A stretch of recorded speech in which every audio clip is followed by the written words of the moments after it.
Guys, உங்களுக்கு பொய் சொல்லாத திருடன் கதை தெரியுமா? ஒரு ஊரில் கங்காதரன் அப்படிங்கிற திருடன் இருந்தானாம். அவன் திருடங்களே கொஞ்சம் நேர்மையான திருடன். அவன் ரொம்ப ஏழைங்க வீட்டில் போய் திருட மாட்டான். அவன் திருடுறதுல பாதியை ரொம்ப கஷ்டப்படுறவங்களுக்கு கொடுத்துருவான். அப்படி இருக்க அந்த ஊருக்கு ஒரு குருநாதர் வந்தாராம். அந்த குருநாதரை பார்த்த உடனே நம்ம கங்காதரனுக்கு ரொம்ப பிடிச்சி போயிட்டான்.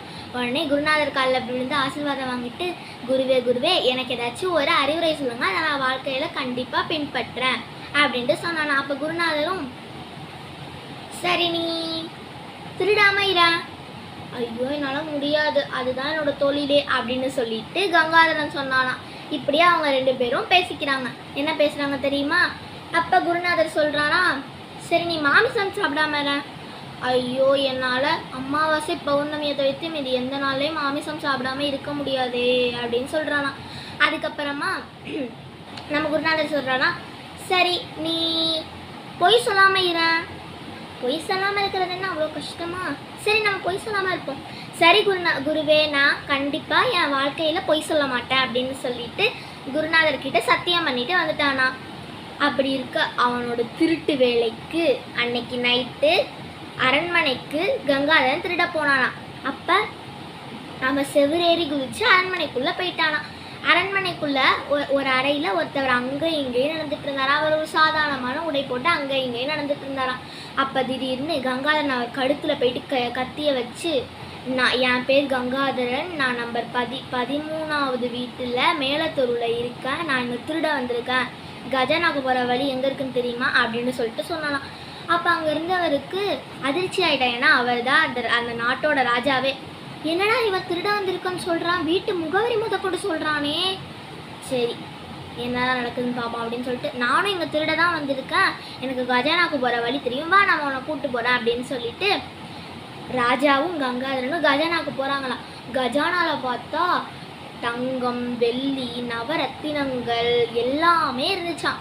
அதை பார்த்த உடனே ராஜா வந்து, தங்கத்தை எடுத்துக்கலாமா வெள்ளி எடுத்துக்கலாமா அப்படின்னு சொல்லிட்டு கேட்டாராம். அப்போ கங்காதரன் சொன்னானா, இல்லை இவ்வளோத்தையும் எடுத்துகிட்டு போனால் மாட்டிப்போம், அதனால் எடுத்தா சின்ன பொருளாக இருக்கணும், விற்றா பெரிய விலைக்கு வரணும் அப்படின்னு சொல்லிட்டு சொன்னானா. அப்போ ராஜா ஒரு பெட்டி எடுத்துகிட்டு வந்து காட்டி, இதில் தான் ராஜா அவரோட தலையில் வைக்கிறதுக்கான மணிமகுடத்தில் வைக்கிறதுக்கான 4 வைரத்தையும் வச்சுருக்காரு, இதை எடுத்துப்போம் அப்படின்னு சொல்லிட்டு அதை திறந்து காட்டினா 4 வைரம் இருந்துச்சான். அப்போ கங்காதரன் 2 வைரத்தை எடுத்துக்கிட்டா ராஜா 2 வைரத்தை எடுத்துக்கலாம் அப்படின்னு சொல்லிட்டு பேசிகிட்டு இருந்தாங்களாம். அப்போ கங்காதரன் சொன்னா, இல்லை நீ ஒரு வைரத்தை எடுத்துக்கோ, நான் ஒரு வைரத்தை எடுத்துக்கிறேன், மீதி 2 வைரத்தை ராஜா கிட்டே வச்சுருவோம், ஏன்னா நம்ம ராஜா ரொம்ப நல்ல ராஜா, அவர் நாட்டை ரொம்ப நல்லா ஆட்சி செய்கிறாரு, அதனால் மீதி 2 வைரத்தை அங்கேயே வச்சுருவோம் அப்படின்னு சொல்லிட்டு சொன்னானாம். அப்போ சரி அப்படின்னு சொல்லிட்டு 2 பேரும் அந்த வைரத்தை எடுத்துக்கிட்டு வெளியில் வந்தாங்களா, கஜனாக்கு வெளியில் வந்தாங்களாம். அப்போ அவங்க 2 பேரும் கங்காதரன் அதாவது ராஜா கிட்ட சொன்னானா, நீ பின்வாசல் வழியாக போ, நான் முன்வாசல் வழியாக போகிறேன், நீ வந்து மாட்டிக்கிட்டேன்னா என்னை போட்டு கொடுக்கக்கூடாது, நான் மாட்டிக்கிட்டேன்னா உன்னை போட்டு கொடுக்க மாட்டேன் அப்படின்னு சொன்னாங்களாம். கடைசியில் கங்காதரன் வந்து திருப்பி வெளியில் வரும்போது காவலாளிகள் கிட்ட மாட்டிக்கிட்டானா. யார் ராணி, எது எங்கே இருந்தா வர, உள்ளேருந்து வரைய என்ன பண்ண அப்படின்னு சொல்லிட்டு கேட்டாங்களாம். ஆனால் நம்ம கங்காதரன் தான் உண்மையை மட்டும்தானே சொல்லுவான், அதனால் நான் திருட தான் வந்தேன், என் பேர் கங்காதரன், நான் நம்பர் 13வது வீட்டில் மேலத்தெருவில் இருக்கேன், நான் இங்கே திருட வந்தேன் அப்படின்னு சொல்லிட்டானா. அப்போ காவலாளிகள் சிரிச்சுக்கிட்டே, ஏன்டா டேய், யாராச்சும் திருட வந்தா முதல்ல நான் திருட வந்திருக்கேன் இங்கே சொல்லுவாங்களாடா, போடா போ அப்படின்னு சொல்லிட்டு அனுப்பி விட்டுட்டாங்களாம். அப்போ கங்காதரனும் போயிட்டானாம். அடுத்த நாள் சபை கூடிச்சான். அப்போ ராஜா சொன்னாராம், நேற்று நம்ம அரண்மனைக்கு ஒரு திருடன் வந்தான் போல இருக்கே, போயிட்டு கஜானாவில் இருக்க வேண்டிய இதெல்லாம் சரியாக இருக்கா அப்படின்னு சொல்லிட்டு பார்த்துட்டு சொன்னாங்க மந்திரியும் போயிட்டு பார்த்தா எல்லாமே சரியாக இருந்துச்சு. அப்போ அந்த வைரங்கள் சரியாக இருக்கான்னு சொல்லிட்டு திறந்து பார்க்கும்போது 4 வைரம் இருக்க வேண்டிய இடத்துல 2 வைரம் தான் இருந்துச்சு. அப்போ அந்த மந்திரி நினச்சானா, வந்தவன் சரியான லூசு திருடனாக இருப்பான் போல இருக்கு, எடுத்துகிட்டு போனால் 4 எடுத்துகிட்டு போக வேண்டியதானே, அது என்ன வெறும் 2 வச்சுட்டு 2 மட்டும் எடுத்துகிட்டு போயிருக்கான் அப்படின்னு சொல்லிட்டு சொன்னாங்களாம். அப்போ மந்திரி நினச்சாரா, இது கடவுளாக நம்மளுக்கு கொடுத்த பரிசு போல இருக்குது, இந்த 2 வைரம் எனக்கு அப்படின்னு சொல்லிட்டு எடுத்து அவரோட பேக்கெட்டுக்குள்ளே போட்டுக்கிட்டாராம். அப்போ அமைச்சர் அதாவது மந்திரி கஜானாலேருந்து கத்திக்கிட்டே ஓடி வராராம். அரசே எந்த நாசமாக போனவானோ எல்லாம் உங்கள் மணிமகுடத்தில் பதிக்கிறதுக்கு வச்சுருந்த 4 வைரத்தையும் எடுத்துகிட்டு போயிட்டான் அரசே அப்படின்னு சொல்லிட்டு கத்துனாராம். அப்போ ராஜா வந்து காவலாளிகளை கூப்பிட்டு நம்பர் 13 மேலத்தெரு வீட்டில் இருக்கிறவனை அடிக்காமல் கூப்பிட்டுவாங்க, எந்த திருடன் யாருன்னு எனக்கு தெரியும், அவனை வந்து கூப்பிட்டுவாங்க, அவன் தான் அந்த திருடன், அவனை அடிக்காமல் கூப்பிட்டுவாங்க அப்படின்னு சொல்லிட்டு சொன்னானான்.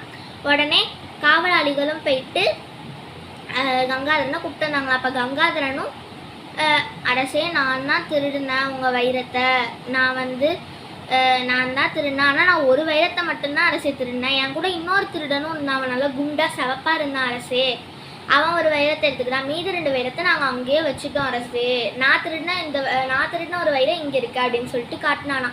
அப்போ ராஜா சிரிச்சுக்கிட்டே அந்த இன்னொரு திருடன் வேற யாரும் இல்லை, நான் திருடின வைரம் இங்கே இருக்கு, மந்திரியாரே நீங்கள் திருடின 2 வைரத்தை எடுத்து காட்டுங்க அப்படின்னு சொன்னோடனே மந்திரிக்கு ரொம்ப அவமானமாக போயிட்டான். அப்போ ராஜா கங்காதரனோட நேர்மையை பாராட்டி அவருக்கு ஒரு பரிசு கொடுத்தானா. அது என்ன பரிசு தெரியுமா? பழைய மந்திரியை வேலையை விட்டு தூக்கிட்டு நம்ம கங்காதரனே மந்திரியாக மாற்றிட்டாங்களாம். கங்காதரன் மந்திரியாக மாறினதுக்கு அப்புறமா ஒரு கொஞ்ச நாளைக்கு அப்புறமா அந்த குருநாதரை பார்த்தானா. உடனே கங்காதரன் குருநாதர் காலில் விழுந்து, குருவே நீங்கள் சொன்ன ஒரே ஒரு விஷயம் நான் பொய் சொல்லாமல் இருந்ததுனால எனக்கு எவ்வளோ பெரிய பதவி கிடச்சிருக்கு பார்த்தீங்களா குருநாதரே அப்படின்னு சொல்லிட்டு ரொம்ப சந்தோஷப்பட்டு நன்றி சொன்னானா.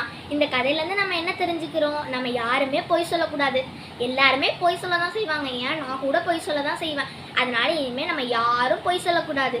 இதை திருவள்ளுவர் திருக்குறள்லேயே சொல்கிறாரு. அது என்ன திருக்குறள் தெரியுமா? பொய்யாமை பொய்யாமை ஆற்றின் அறம்பிற செய்யாமை நன்று. நீங்கள் பொய் சொல்லாமல் இருந்தால் போதும், மீதி எல்லா அறங்களும் உங்களை தேடி வந்துடும். அதனால் யாரும் இனிமேல் பொய் சொல்லாதீங்க.